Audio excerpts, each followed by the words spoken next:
The community of Burnsville, state of Minnesota, and law enforcement community across the country mourning the loss of these three men tonight. From left to right, officers Matthew Ruge, Paul Elmstrand, and firefighter-paramedic Adam Finseth. These heroes killed while responding to a domestic situation in Burnsville early Sunday morning. In just the last half hour, a procession with the body of Adam Finseth going from the medical examiner's office to a funeral home in Jordan. The firefighter-paramedic was helping an injured officer at the scene when he was shot and killed. Hi, everyone. Thank you for joining us here on Fox Local. I'm Amy Hockert. And I'm Kelsey Carlson. Let's bring you up to speed on this tragic situation. Officers responding to a domestic incident in Burnsville around 2 a.m. on Sunday. A 911 caller said an armed man was barricaded inside with his family. Police tried negotiating with the gunman, but eventually shots were fired. And that's when the three men were killed. Another police officer, Sergeant Adam Medlicott, was injured. And we've learned this afternoon that he has now been released from the hospital. People have been rallying around this Burnsville community since the shootings. But I think that a tragedy like this just really makes people realize that sometimes our dads don't come home. Just incredibly sad that this would happen in our community. We have team coverage of this tragedy tonight. Babs Santos is in Burnsville, where a memorial is growing. And Corin Hoggard is at the Capitol, where lawmakers are reacting to the deaths. But let's start with our Paul Bloom. He's in the live center for us tonight. Paul, you've learned now the name of this suspect officially, and you've been looking into his criminal history. What have you found?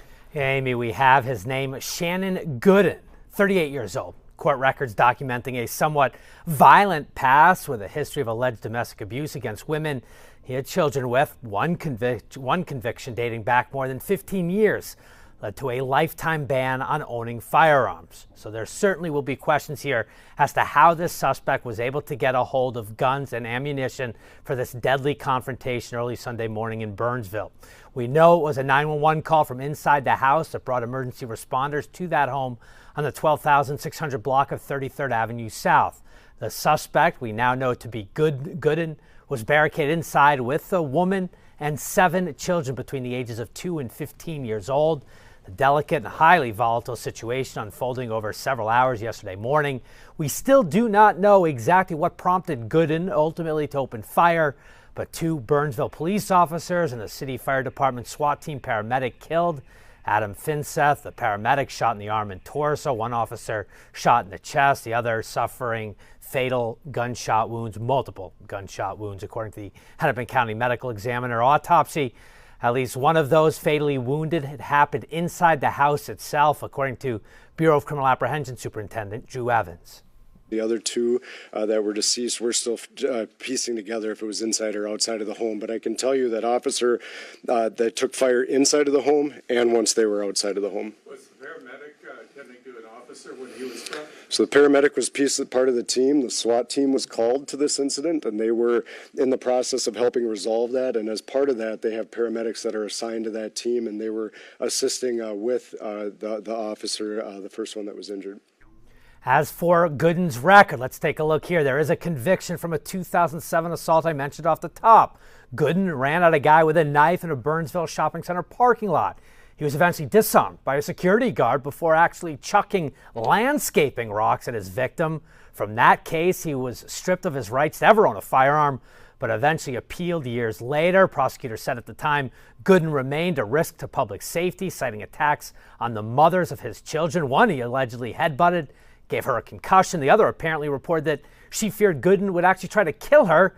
He allegedly used a knife to cut her clothes and assaulted her by pulling her hair and throwing her against the wall. In the end, in October 2020, the judge rejected Gooden's appeal, meaning no guns for the rest of his life.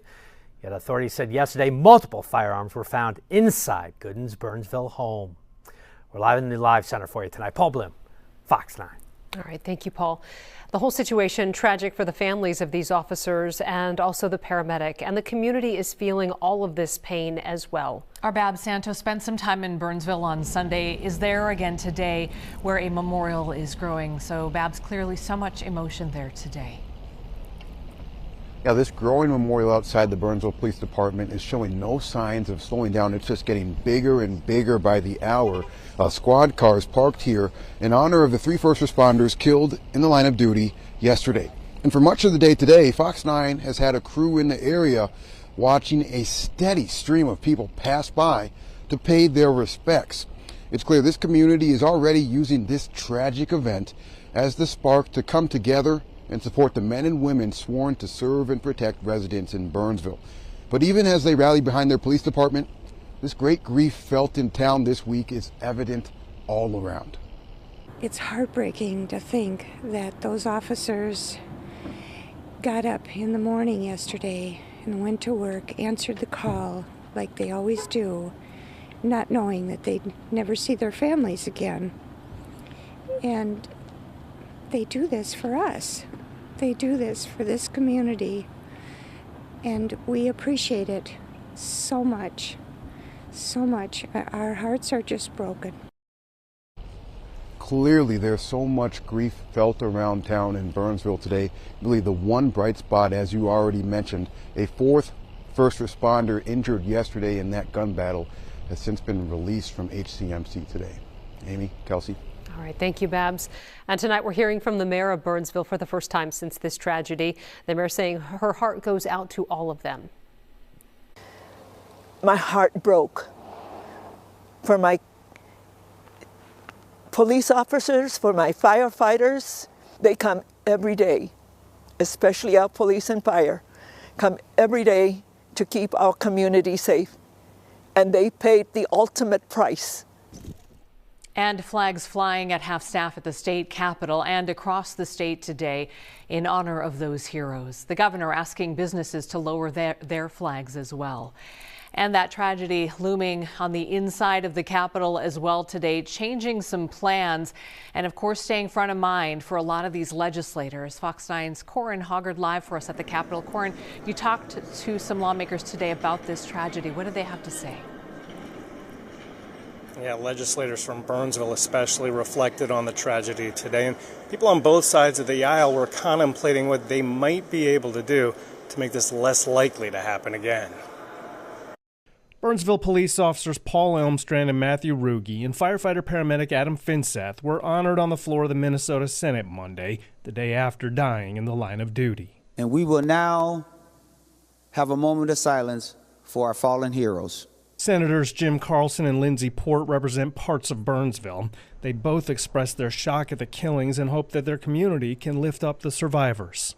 As we move forward from this tragedy, let us rally around our law enforcement and first responders with support and understanding as they heal from the trauma of these losses.